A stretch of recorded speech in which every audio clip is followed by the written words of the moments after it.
Na si Hanilet, no? At si Digong, kaya pala, hindi nagkakasundo itong dalawa. Bakit?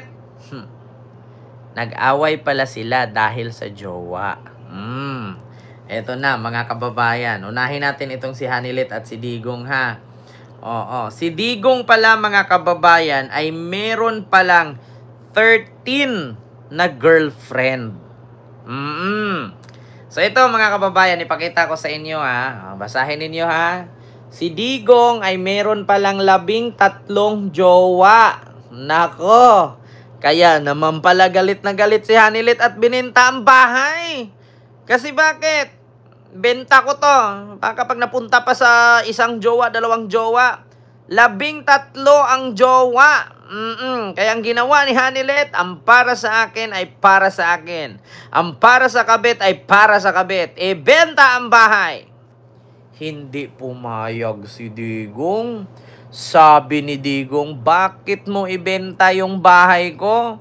Iyan yung pinakaunang bahay na naipundar ko. Meron ka namang mansyon. Bakit mo pagkainitan yung aking bahay? Nako, eto mga kababayan. Basahin ko lang. Wait lang ha, mga kababayan. Basahin ko ba o punta tayo sa sa mismong UNTV. Ay, Diyos mio, Marimar, mga kababayan. Eto ha, iparinig ko sa inyo mga kababayan. Ayaw ni Digong pumayag. Naibenta ang bahay. Ibiniti Davao City 1st District Representative Paulo Duterte na ayaw ng kanyang ama na si dating Pangulong Rodrigo Duterte na ibenta ang kanyang bahay sa Doña Luisa Village sa Davao City. Bagaman nakita dito na nakakabit ang karatulang for sale kamakailan. Ayon kay Representative Pulong, sinabi ng kanyang ama na importante ang naturang bahay dahil ito ang una niyang nabili gamit ang sariling pera. Dagdag pa niya na nanatili itong sentimental para sa dating Pangulo, kaya kahit nakadetine ito sa abroad, ayaw niya itong ipadispose. Naligi ako ng gidiritso, ngayon mong balay diya sa Doña Luisa, ibaligya ba? Nitubag naman siya, nga baligya ba daw nga? Mo doon ay pinakaunan niyang balay, unya si Hanilet na mo daw kaugaling mong balay, dako daw. Mo to yung tubag. Ayan na mga kababayan. Hindi pala alam. Hindi pala alam ni Digong na isusold ang bahay niya. Ngayon, nung tinanong ni Pulong, kung yung bahay mo, diyan sa lugar na yan, ibibenta mo ba? Bakit nyo ibibenta yan? May sentimental value yan. Yan yung pinakauna kong naipundar. Bakit pa pakialaman ni Hanilet? Meron naman siyang bahay malaki. Nako, mga kababayan. Eto na. Oh my God. Ma'am Marilyn de la Cruz, Miguel Love, shout out. Ayun na, mga kababayan. Lumabas ng katotohanan. Nagbuot-buot man ang pangalawang asawa. Diyos mio, Marimar. Yung pangalawang asawa, binenta ang bahay. Ngayon ayaw palang pumayag nung tatay, kaya siguro tinanggal yung karatula. Bakit nyo papakailaman yung bahay ko dyan? Sentimental value yan. Meron naman bahay si Hanilet dyan, malaki. Bakit nyo papakialaman? Hala, mga kababayan, alam nyo yung buhay pa, pero hinati-hati nyo na yung ari-arian. Diyos mio, Marimar. Ito pakinggan nyo baka kasi mapunta sa iba. Ito mga kababayan. Ito. Ayaw niya itong ipadispose. Naligi ako ng gidiritso, ngayon mong balay diya sa Doña Luisa, ibaligya ba? Nitubag naman siya, nga baligya ba daw nga? Mo doon ay pinakaunan niyang balay, unya si Hanilet na mo daw kaugaling mong balay, dako daw. Mo to yung tubag. So di daw niya ipabaligya. Di ba? Ayaw ipabenta ni Digong ang bahay niya. Bakit nyo papakialaman? May sentimental value yan. Ako, mga kababayan. Yan nga ang sinasabi ko sa inyo Di ba? Ay, Diyos ko. Ayan. Sabi ni John Poings, trying hard ka. Si Dip, anong dip naman? Malapit na tag-ulan, makakaipon na ng tubig. Ano daw? Kung ano-ano naman yung pinagsasabi ninyo, mali naman yung message. Lagi nyong inaaway si BP Sara, 60% ang trust rating niya, partida wala pang ginawa. Paano kung may gagawin pa? Alam mo, sa totoo lang, Sara Kagawad, partida ha, 60% wala pang ginawa. Paano kung may gagawin pa? Di gumawa siya. Di ba? Pabor nga sa kanya yan. Gumawa siya. Para hindi lang 60%, maging 180% pa yun o 200%. Diba? Partida walang ginawa. Pagawain nyo. Kailan pa ba siya gagawa? Alam niyo, sa totoo lang mga kapamayan, ang gulo talaga ng pamilya ni Duterte, no? Diyos ko. Biruin nyo, ayaw pumayag nung matanda. Biruin mo, buhay pa siya, nakakulong lang. Pero yung kanyang ari-arian, naghati-hatian na siguro. Ay, putang ina. Ako naman ganyan, hindi ako papayag sa ganun, ha? Hanilet at Digong, call off. Nako, makakalayas na si Tatay Digong this month. Ulitin ko sa inyo mga DDS, ang sabi ko, magilit ako ng liig kung makauwi si Digong sa Pilipinas. Katapusan this year. So ano bang katapusan this year? Ano bang katapusan ng taon na to? December 30, 2025. Kung makauli. Kung hindi makauwi, means to say, ba't ako magigilit?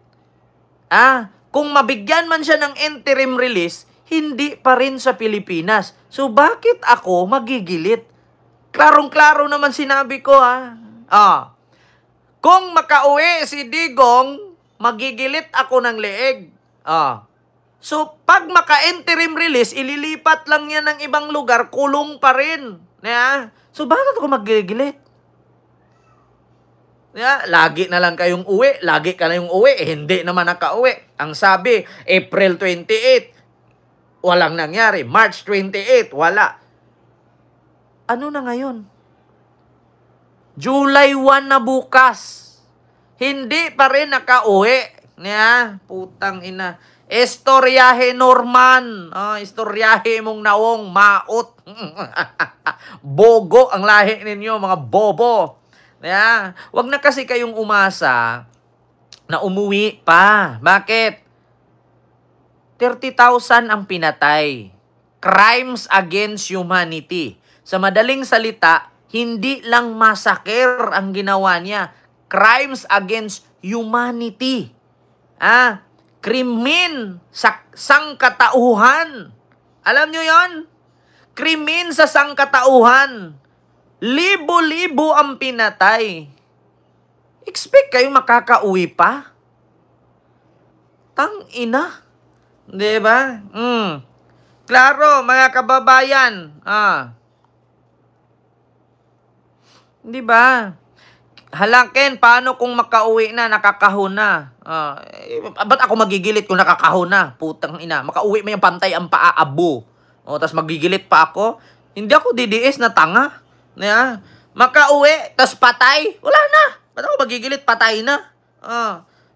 Ako nagsabi sa inyo mga kababayan, kung makauwi si Digong katapusan this year sa Pilipinas, magigilit ako, MG Vlog.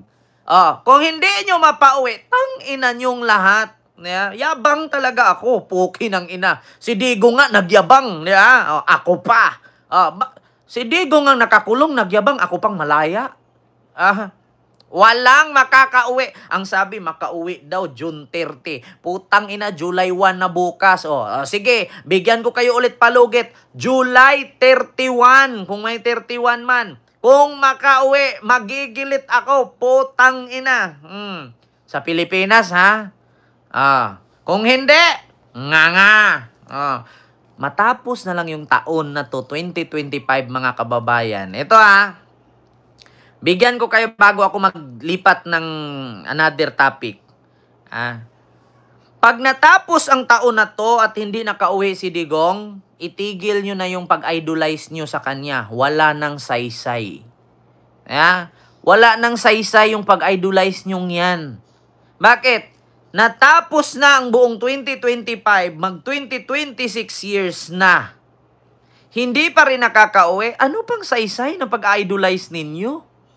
Ganon yun. Parang isipin nyo na lang na si Digong patay na. Ganon yun. Yung dinasalan nyo 9 days, tapos merong tawag doon 40 days, tapos may anniversary. Sunod sa anniversary, wala na, di ba? Ganon naman yun eh. Namatay, dinasala 9 days, inaalala 40 days, paalala ulit 1 year anniversary. Tapos, wala na. Ganun lang isipin ninyo. Pagkatapos ng 2025, hindi makauwi, kalimutan nyo na. Isipin nyo na lang na patay na siya. Ganun yun. Ano pang gusto nyo mangyari? Ilang taong kayo dyan magpakatanga? Ilang taong kayong magtatawag-tawag na tatay nyo si Digong, hindi naman kayo magkamukha ni Sarah? Ilang taon kayo na magsisigaw-sigaw na tatay-tatay, hindi naman kayo magkamukha ni Sarah. Diyos ko, makapag-asawa na lang siguro yung anak na panganay ni Sarah, si Digong hindi pa rin makauwi. Kalimutan nyo na, isipin nyo na lang, patay na si Duterte. Dasalan nyo 9 days, alalahanin nyo 40 days, 1 year anniversary, sunod sa 1 year anniversary, wala na, kalimutan nyo na lang. Alaala mo na lang ang ating nakaraan. Ganun na lang. Putang ina, ang hirap niyo explainan.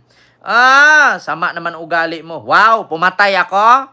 Wow, nagnakaw ako. Wow, nagpasok ako ng illegal pogo. Wow, nagnakaw ako confidential fund kaya masama ugali ko. Wow. So yung mga nagnanakaw, yung pumatay, hindi masama. Yung nagsasabi ng totoo na alalahanin nyo na lang, isipin nyo na lang na matay na si Digong 9 days, tapos alalahanin nyo 40 days, tapos 1 year anniversary, tapos kalimutan nyo na. Wow, pag nagsabi ka ng katotohanan, masama na yon. Loso, putang ina nyo mga DDS, ang babaho ng hininga ninyo, tang ina nyo. Eto, dito tayo mga kababayan. Si Digong pala at si Hanilet,